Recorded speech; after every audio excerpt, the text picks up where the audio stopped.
Yang pertama, bisa ditentukan dulu timeline kegiatannya dari teman-teman.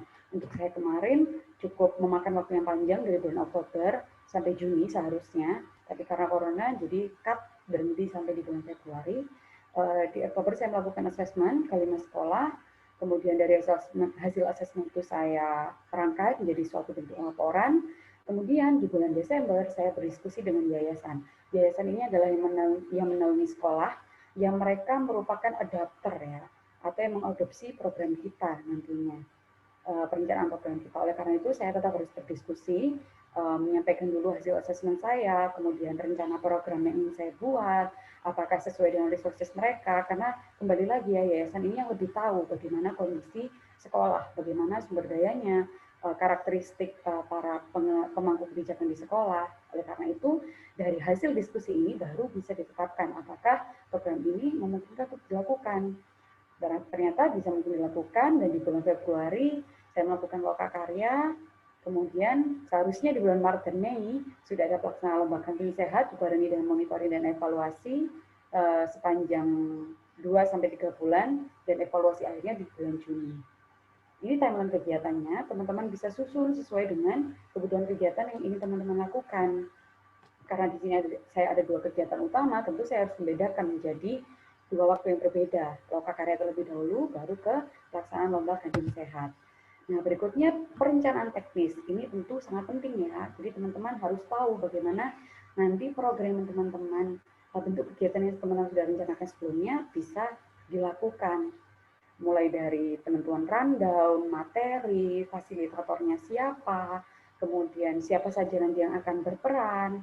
Nah, di sini tertuang dalam rundown pada akhirnya. Mulai dari registrasi, pembukaan acara, pretest. Jadi teman-teman ketika menyusun rundown, teman-teman harus tetap kembali ke tujuan teman-teman tadi. Semua bentuk kegiatan yang teman-teman sudah susun harus masuk di dalam poin-poin kegiatan. Sehingga tujuan perubahan yang teman-teman ingin capai di awal tadi bisa tercapai di sini dari kegiatan yang teman-teman lakukan. Jadi ibaratnya untuk kegiatan ini adalah ketika teman-teman memasak ya, jadi semua bumbu, semua bahan yang teman-teman sudah siapkan, teman-teman campur menjadi satu hingga akhirnya benar-benar outcome-nya nanti menjadi masakan yang enak seperti itu, sesuai yang diharapkan, sesuai tujuan teman-teman memasak gitu. Jadi perlu perencanaan teknis yang matang ya. Selanjutnya adalah teman-teman, oh ya ini untuk kegiatan yang pertama ya, kegiatan lokakarya. Berikutnya kegiatan yang kedua yaitu lomba kantin sehatnya.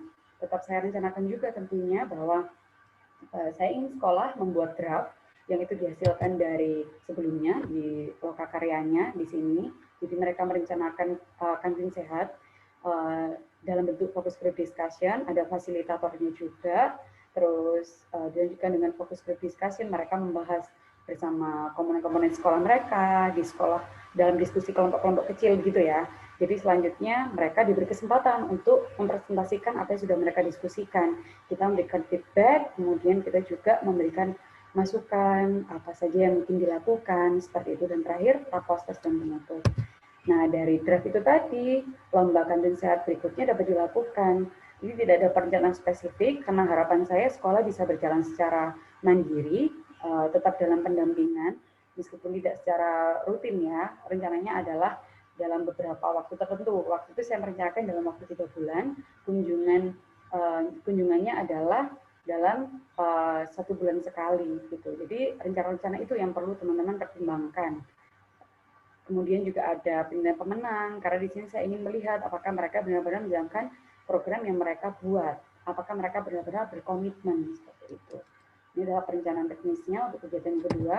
Kemudian ini perencanaan anggaran, ini teman-teman bisa sesuaikan dengan budget yang teman-teman miliki, harus dialokasikan sebijak mungkin, mana yang menjadi prioritas teman-teman, mulai dari fee fasilitator untuk kegiatan saya kemarin ya, kemudian lokakarya, ada banner, cetak sertifikat, nutrition kit, kemudian untuk lomba kantin sehatnya tentu karena saya ingin mereka semangat membuatnya, jadi saya juga ingin memberikan reward untuk mereka, mulai dari sertifikat dan topi juga.